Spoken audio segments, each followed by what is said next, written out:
Hello and welcome to The One Show with Matt Baker. And Alex Jones. Now, tonight's guest is credited with some of the catchiest songs of the last decade, providing inspiration for many headline writers. Yes, so here's just a few that we found. Every day I love you less and less. Very good. There was this one as well. Let's have another. Ruby, Ruby, Ruby, Ruby. Good. And, not forgetting...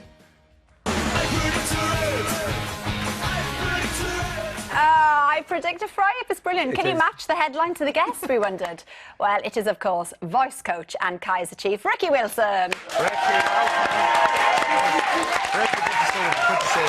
Very nice to have you here. It's great to be here. Your band has provided headlines in more ways than one, so do you remember any of those? No. Please tell me. I predict a fry-up. Do you know that one? I do not know that one. The story's brilliant. Go on, It's Matt. up in go on. Durham, right? It's this little Okay. snack bar. There was a Right. fortune teller outside, right? And the owners of the snack bar said it was pouring with rain. So She's they offered wet. her, They offered her a cup of tea and an egg sandwich, right? She then predicted that they were going to win the lottery. Then they won $4.5 million. Wow.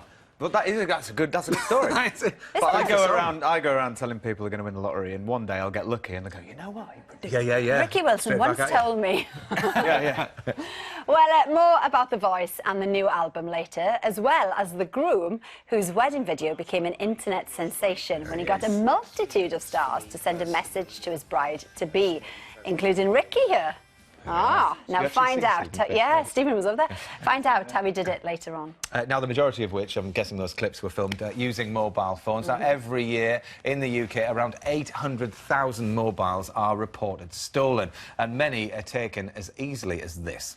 Well, the tone doesn't have to make you think when you wave the cash in people's faces. A very good idea, that. But, I mean, just a word to those that are, you know, do think that this is a good idea to ride around and swipe people's phones like that. There's really not much of a market here for it. Yeah, the market's almost disappeared in this country. There's a government requirement that network providers, as we've all heard the phrase, can block the phone. Yeah. It's the same in Australia, America, many countries in Europe. But there are countries where that doesn't happen. China, Russia, Nigeria, for example. So that's now the emerging market. Many people in those countries don't have access to the latest technology, so they'll pay a fortune. They can pay up to 1,800 quid for a new phone, or a nicked phone, should I say.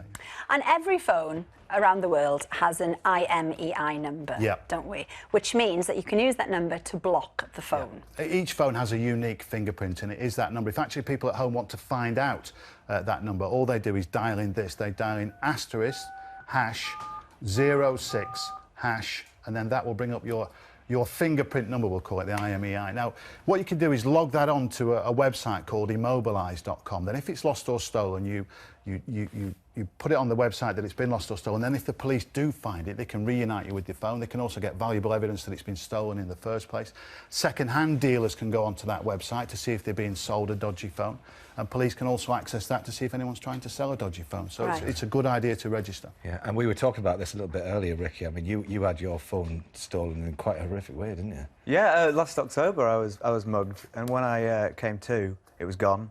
And it shook me up for a couple of weeks. I didn't feel like, you know, I felt a little bit shaken by it. Yeah. But, and now, since then, I always use headphones when I'm on the So you used the hand, and took your phone right in your jacket this or happened something? during the day in a car park, so it wasn't like it was late at night. But so you never, you know, it can happen to anyone at But any I think time. that's the point. Folk just do walk around. You don't think. You know what? I The don't think I police do it. pointed out to me, just look at how many people walk around with their phones like that out on a plate. And if anybody does it tomorrow after watching this show, you will see just how many people. It's a free advert just walking around like that. But I suppose that is the point of a mobile. Matt Baker would disagree and thinks we should all be on landline.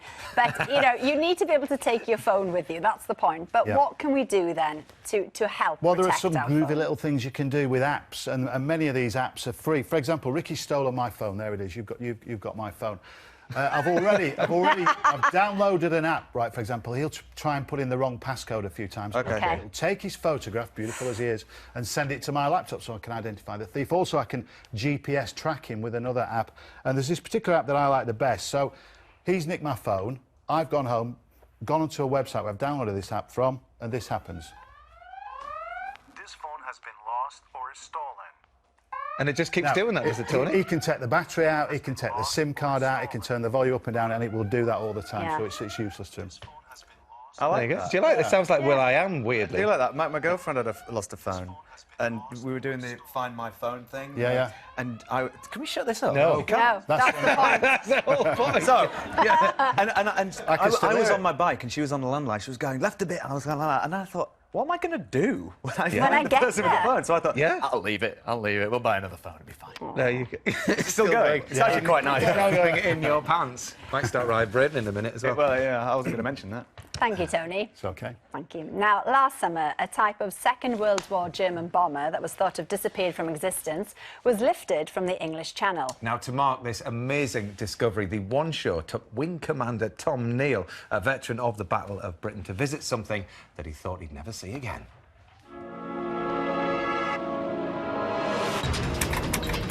On the 26th of August 1940, a fleet of German Dornier bombers is on a bombing raid above the British coast.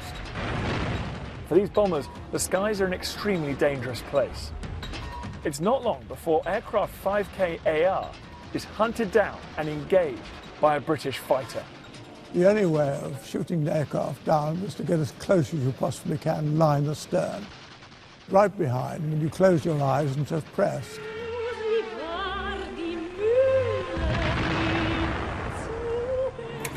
But the Dornier 5K AR is a Schnellbomber, or fast bomber, and it attempts to escape. But the aircraft is wounded, and the pilot is forced to crash land into the sea. There are so many stories like that from the Battle of Britain. Stories which mean that this beautiful aircraft behind me, the Spitfire, barely needs an introduction. This one actually flew in the battle itself. But what of one of the Spitfire's enemies, the German Dornier bomber? Well, none have been preserved. The plane is extinct, or so we thought. A few years ago, there was a remarkable discovery. A recreational diver discovered an aircraft on a sandbank known as the Goodwin Sands, just off the Kent coast. Sonar images later confirmed the submerged aircraft to be a Dornier bomber, the aircraft 5K AR. On the 10th of June last year, that fallen German bomber was raised from its watery grave. The aircraft has come here to RAF Cosford, where a lengthy and difficult conservation process has already begun. The metal surface, when it's under the sea for a long time, even if it's not visibly corroding, the surface chemistry is changing. But once you bring it out and let it dry, it will start to react. And this is what happens if you don't get rid of that aluminium oxychloride layer that's on the surface.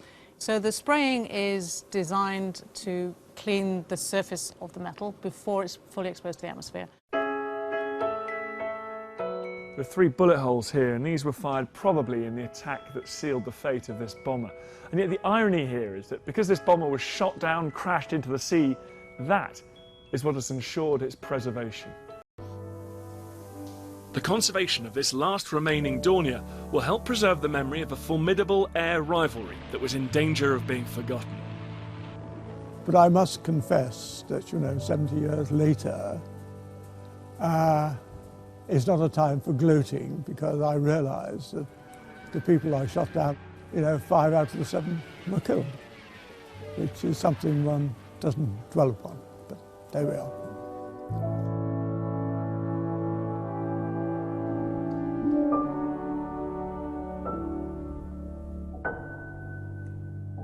Just cannot imagine what it must have been like for those pilots when he said there that he lined up behind the plane, closed his eyes and pressed the button.